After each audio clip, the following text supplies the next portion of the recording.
Hello everyone and welcome to another video. Today I'm going to be going through what I read in the month of February 2024. Elephant in the room. It is March 18th. It is March 18th. I just kind of procrastinated making this for so long. I don't know why, but here we are. And the point is I'm going to share with you what I read in the month of February 2024. I have my cold brew in my Lucky Girl Syndrome cup. Today's gonna be good. So we're gonna go off in order, kind of, from what I can remember because it's been a hot minute. So in my iPad, I have this like big Google sheet that tracks like all of my TBRs and tracks how many books that I read, the amount of pages I read, the average page count per book, the average rating that I give on a book, my least favorite book. It's just a fun way for me to track everything. And also I'm a geek and I love using spreadsheets and stuff like that to kind of measure everything out and track my progress throughout the year. So I have like the monthly breakdowns of all the books and their page counts and everything. And then I have an end of year total that kind of totals everything up so I can see it as I go. So I look at it and I'm like, oh my God, I've read like 5,000 pages this year. Like that's crazy. So yeah, I have that on my iPad. My iPad, in true Anna fashion, is dead. So it's charging. So I'll be able to break down those statistics for you at the end of this video. So once it gets a chance to charge. So we're gonna go through. So first things first, when I created my TBR, it was one that I handpicked. It wasn't, I know for March I used like the TBR jar and everything, which we'll see if I end up doing that again. But for February in particular, my iPad has 4%, so I'm gonna be referencing it over here while it's charging. Yeah, I read an audiobook memoir. I have my book of the month pick. I have my book swap that I do at a used bookstore with my boyfriend. I have two books that are just mood reads that I just wanted to read. What else is in here? A book that I picked out from the library, and then finally a book for Black History Month.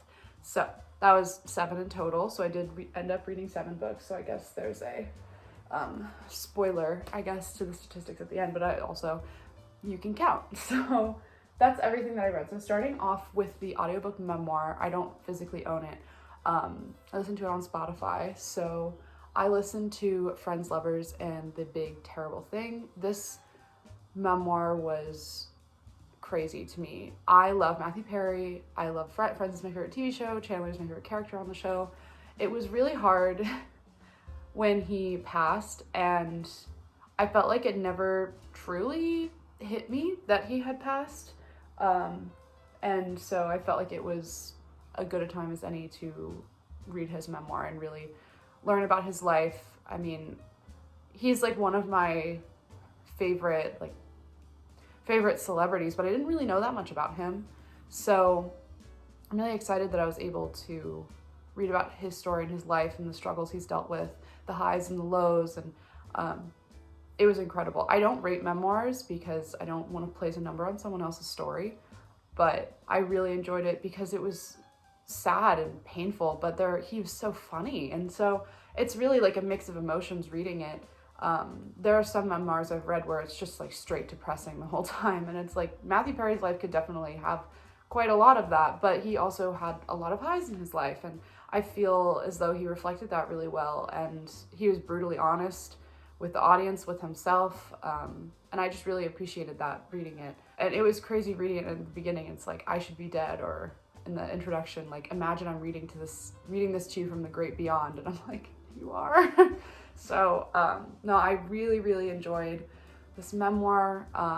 Incredibly sad that he is no longer with us, but I'm glad that I was able to read his story. Next on the list, I got from the library, so I don't have it anymore, but I did film a little clip of me like reacting to it or giving my thoughts very soon after I read it. So I'll insert that here. I'm coming to you from February 9th with a review for Plot Twist by Bethany Turner. So I got this from the public library, so I have to return it. So I'm not gonna have it when I do my eventual wrap up at the end of the month. So I like to hold the book when I'm reviewing it, obviously. Or not obviously, but you know the vibes. I just want to hold the book. I want to hold the book while I talk about it. So this book was pretty good. It was pretty entertaining. It's basically about this woman named Olivia Ross. She's about 30 years old and she lives in Los Angeles, and she writes for a greeting card company called Heartlight, which to me it was like Hallmark greeting cards, and then there's like the Heartlight channel, and I was like, that's the Hallmark channel, it's gotta be, like, comparatively, it's just in this world, it's called Heartlight. But yeah, so Olivia writes for this Heartlight greeting card company, but she's also an aspiring screenwriter, and the book opens on February 4th, 2003, and Olivia is working on her screenplay in this coffee shop, or she's working on greeting cards. She's writing something in this coffee shop on February 4th, 2003, and she meets this guy who's an aspiring actor, and the two just hit it off and start talking. The meet cute is pretty good, but yeah, so they hit it off, they start talking, and they realize, oh, well, I'm writing a screenplay and you're an aspiring actor, and they make this bet that they'll meet back up at the same coffee shop in 10 years, and at that point, this actor will be this big name, and she'll have this amazing screenplay, and the two will basically swap, as in the guy will have an amazing screenplay to star in, and she'll have an amazing star to be in her screenplay, or she'll have some sort of muse for her screenplay. So basically the book follows every year on the same day, up until February 4th, 2013, and it's a pretty good book. I will say my biggest complaint, I rated this 2.75 stars. My biggest complaint about this book is the title, because I was sitting through the entire book, like, I guessed the plot twist from the beginning. Like, I was like, okay. And then the plot twist didn't even come into the last, like, 20 pages, which I guess is fine, but I was just like, this is the only option. Like, it's gotta be this. And I was right. So it was okay. It was cute. Also, another thing is, like, there's this relationship Olivia is in, like, during this 10-year period, because it also just follows her and, like, the development of her life and the people around her. And the guy, I hate him. He's terrible. Like, why aren't more people talking about this? He's so terrible. So that's, like, one of my bigger complaints about the book too. Also, like, the friendship between Olivia and her friend Fiona. Like, I don't know. I think Olivia, she's okay, I guess. I don't know. I think that these people are very, like, morally gray. Especially the guy. And that was my biggest issue with it. Or I've said the biggest issue about 3 different things. Yeah, it was okay. Like 2.75. If you like a good little rom-com, like, it was funny. There were good jokes in it, but yeah, I'd rate this 2.75 stars. Next on the list is a similar situation, is the book Kindred, which I also got from the library. This is the book that I read for Black History Month. It was incredible. It kept getting auto renewals, and so I haven't returned it yet. I'm going to do that this week. That is, like, super, super high on my to-do list. I probably will, like, later today, actually. But I did film a clip of me reacting to it pretty soon after I read it. Give my actual review on day of. So today I am going to talk to you about Kindred by Octavia Butler. This book, I finished it this morning, and I needed to take some time to think about it before I talk to a camera at all. This book was incredible. It was so good, like, thought-provoking, jarring, powerful. The prose was beautiful. The characters were just, I can't even think of the right word for it. You're disgusted with them and horrified, but you're also supporting some of them and wanting things to happen, and you're just, I became so invested in it so quickly. It just jumps right into it. There's, like, the world building. I mean, that's, like, a fantasy term. It's not really, and this is more sci-fi. it was just so good. So for those who don't know, Kindred is about a Black woman named Dana, from 1976 in California. And the book is a series of basically six chapters minus the prologue and the epilogue, of her going back and forth between her time in 1976 with her husband Kevin, who's a white man, and the antebellum South, I think starting in like 1810-ish. So yeah, each chapter is her being pulled back and forth between her time and the early 19th century. And each time she goes back, she learns more about like why she's there. And each time she goes back, it becomes more and more dangerous. She's faced with slavery, she's faced with just racism, she's faced with sexism, she's faced with assault in many forms, and the physical, verbal, emotional trauma from that time.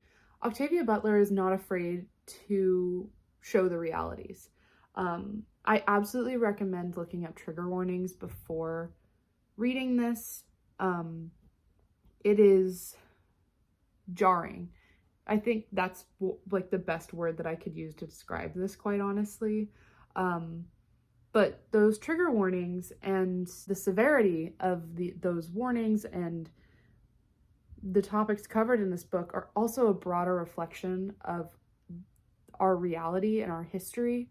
And it's really incredible. This edition also has a reader's guide at the end, and it's a critical essay by Robert Crossley.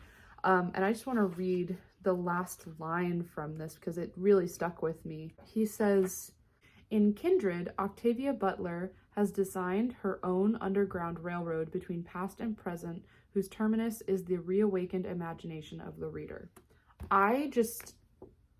That really stuck with me. I mean, historical fiction, also time travel is another thing that I just need to read more of, because everything that's time travel related I end up really enjoying. But just so incredible. This is something that I'm gonna be left with thinking about like for the rest of my life, quite honestly.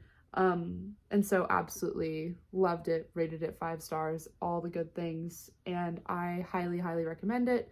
Make sure you look up the trigger warnings. But like I said earlier, I think it's an important read, and those trigger warnings reflect the broader realities of slavery in the United States and the stain that it left on our nation and the people in it.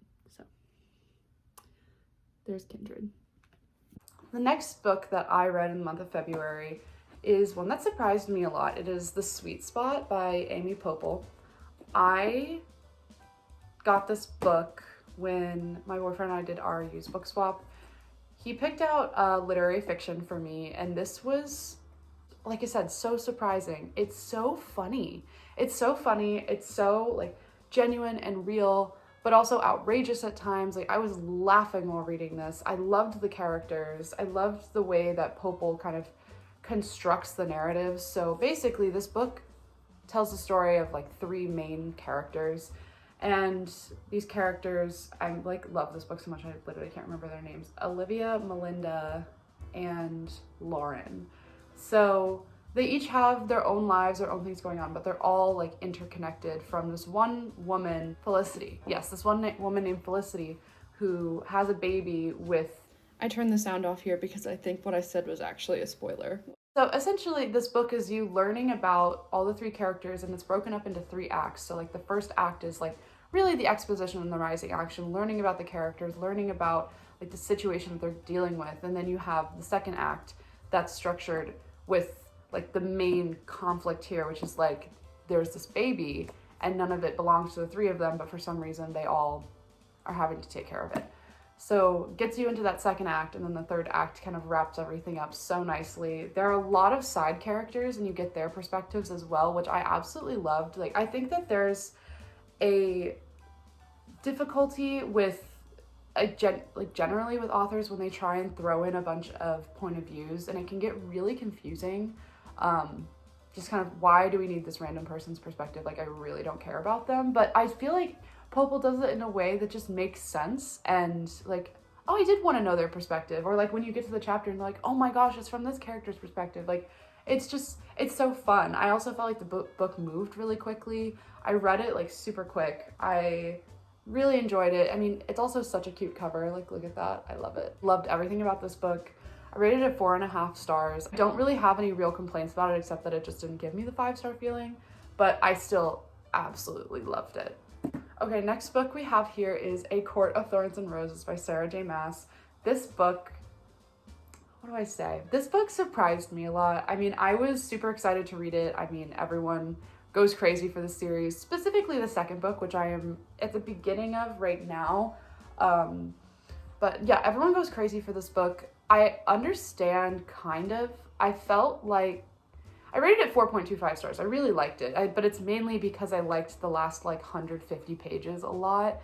The rest of it was just kind of like, okay, like cool, I guess. But I did really enjoy it. Like the last 150 pages made this book like what it is, and I'm really excited to keep going with the series and really understand why people like it so much. But I did have a really fun time reading this book too. Just kind of trying to understand the lore. I mean, I've heard from, in the context of the entire series, this book is honestly just like a preface, like just kind of sets everything up. But yeah, no, I did enjoy it though, and I'm really excited to move on with the rest of the series.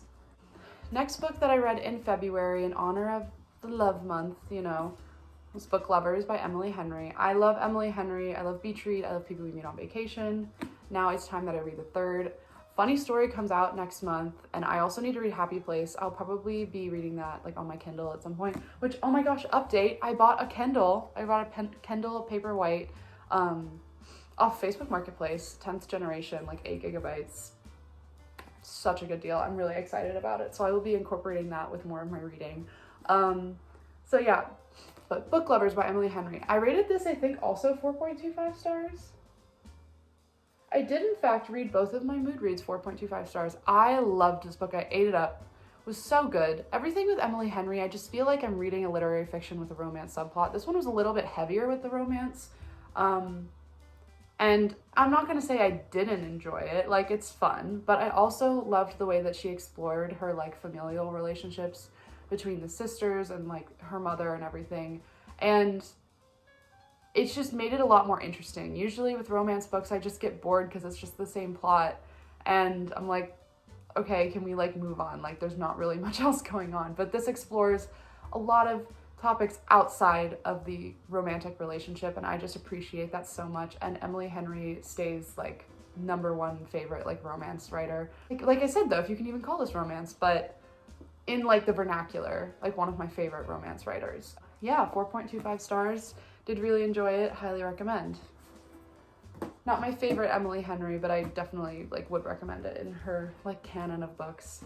The last book that I read this month, this was the last one. I finished it like on February 29th. I got this for Book of the Month, and I knew I was going to like it because it is historical fiction, but the way that I was like emotionally destroyed is just crazy. It is The Women by Kristen Hanna. This is my first Kristen Hanna, which is kind of surprising considering how much I love historical fiction. I now have The Nightingale by Kristen Hanna. I bought it on Facebook Marketplace, along with Love and Other Words by Christina Lauren, which I'm super excited to read. I got both of them for $12 in total. Tell me, like, used books isn't just the way to go. But this book ripped me to shreds. So for anyone who doesn't know, The Women is about, it's a new release. It came out in February 2024. It is about it's a coming of age story about a nurse during the Vietnam War, and it takes place before, during, and after the war, and the struggles that she dealt with kind of throughout this entire timeline. People she interacted, the impacts they had on her life as a young woman, the impacts of the war. It's very intersectional in the way that it tells the history too, especially following the war.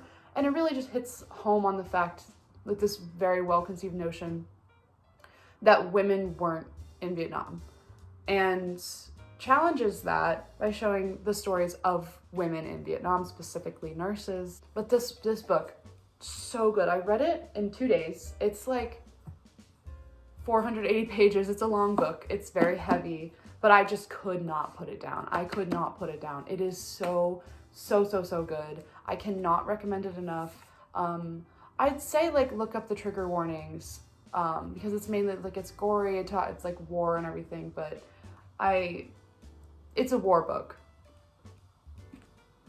So you'll get a lot of that, but it also just hits on so many issues of like being a woman and not being understood, not being respected. At one point I literally almost threw the book across the room. Like I just hit points where it just became so frustrating.